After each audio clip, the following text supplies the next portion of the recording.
Today's fantasy football video is called The Airing of Grievances because I got a lot of problems with you people.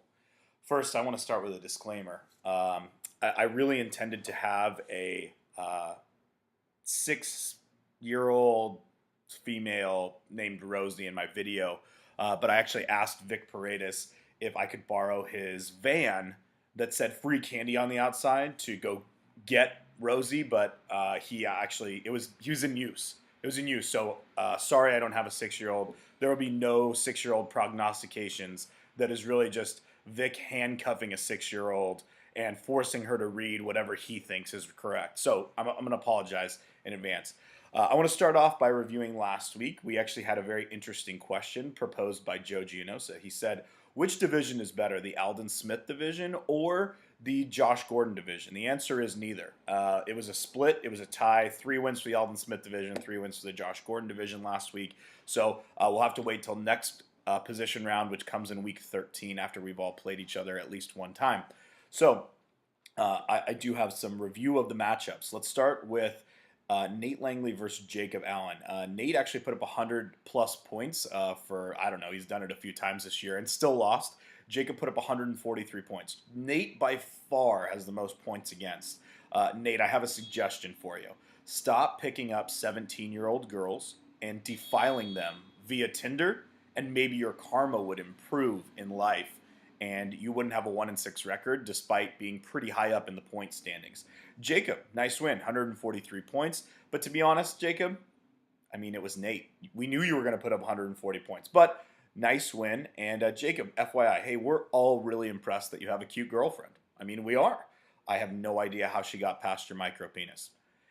The next matchup was Mr. Vic Paredes, the scam artist himself, against Trevor Kelly. Now, Trevor put up a measly 62 points. So Vic really took advantage of that, only having to put up 86 points to win. He put up 86 points, took advantage of Trevor. But to be honest, people have been taking advantage of Trevor for a long time, including whale upon whale in dive bar bathrooms. They've been taking advantage of Trevor for ages. So it was no new news that Vic took advantage of him too. So way to scam your way through that one, Vic. In the next matchup, we had Small Teeth Tolmachoff, a.k.a. Morris, winning his game against the inability to talk shit Joseph Waltz. Joseph Waltz literally cannot talk shit. It's not in his ability. And I think that's why his new team logo is just a pile of shit. It's like literally a pile of shit. That's his team logo. So Morris put up 116. Joseph put up 107. So not a bad matchup there. But Small Teeth Tolmachoff, way to get the win there, buddy. Paul Walker Cremations. That's a very horrible team name. That is almost as bad as Murder Boner, but I guess it's a little bit of an improvement. Joseph Waltz also cannot pick a football team. He actually has no favorite football teams. He has no allegiance to a football team because he can't deal with the ups and downs like me as a Cowboys fan or Joe Ginos as a Lions fan. Joey, grow some balls. Pick a football team. Make sure it's America's team, the Cowboys. In the next matchup, Avery Estrada laid an absolute Stockton dud, 52 points. Anyone in the league would have beat him this week. Tom Schroeder happened to beat him. Tom, how does winning feel? Because I know your Raiders don't know what it feels like. Yes, Tom is a Raiders fan if you didn't know. I have a really good question for you, Tom, and the over-under is 0.5.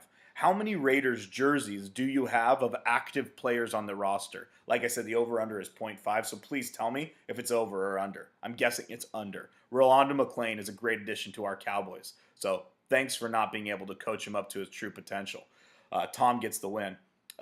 In the next matchup, it was Joe Gianosa and Jamison Jones. Joe put up 117 points. Nice job, Joe. But then again, we're used to Joe and big things since he eats forever. Joe, stop eating. I'm actually surprised that your girlfriend has all of her fingers still because I could just picture you smoking a joint, getting high, and eating a finger. Has she like dealt with that yet? Is she scared of that? I don't know. Please enlighten me. And I noticed the trend was you Stockton guys, Jamison and Avery. And please don't come up and shoot me. Okay, this is all in good fun. But Jamison and Avery, please get rid of your Stockton tramp stamps, and maybe you'd fare a little better when you put up fantasy scores. In the last battle, it was the troll of our fantasy league, Jake Lynn. And the delusional Niner fan. And when I say delusional, he really is. So yes, he won this week. He beat me because Colin Kaepernick literally had the best game of his career. And when I say literally, he actually did. He put up 343 yards and 3 touchdowns without an interception, without a fumble, and without looking like a fucking moron. Oh wait, he can't do that. But he's not on. This was not only his best game so far to date, but it is going to be his best game for the entire rest of his career. 343 yards, 3 touchdowns. That's the only reason why Jake won. So I actually get a rematch with Jake Lynn this week. Thankfully, that's the first matchup you'll know about this week. But really quick disclaimer about Jake Lynn. Jake Lynn is such a delusional Niner fan that he bet me $250 that the Niners would go 12-4 this year. I know. Are you as shocked as I was? I thought it was easy money. Tom Schroeder followed it up when I told him by saying, I'll bet $1,000. So, Jake, you have more takers if you'd like to just empty your bank account at the end of the season. Next matchup of this week, we have Ray Rice Elevator Rides, which is Joe Gianosa against Nathan Langley. That should be a good matchup. Ray Rice Elevator Rides. Joe, expect to put up 140 points because Nate continues to hook up with underage women on Tinder. We also have Jacob Allen against Trevor Kelly. My prediction is that I don't give a shit about that game. Paul Walker Cremations, which is Morris Tomachoff against Jameson and his Butthole Pleasures. My guess is that Morris overestimates his point total, and it ends up coming in way less than it actually was, and Jameson gets the win in a point adjustment. Yeah. Only a few of you get that, but it's funny.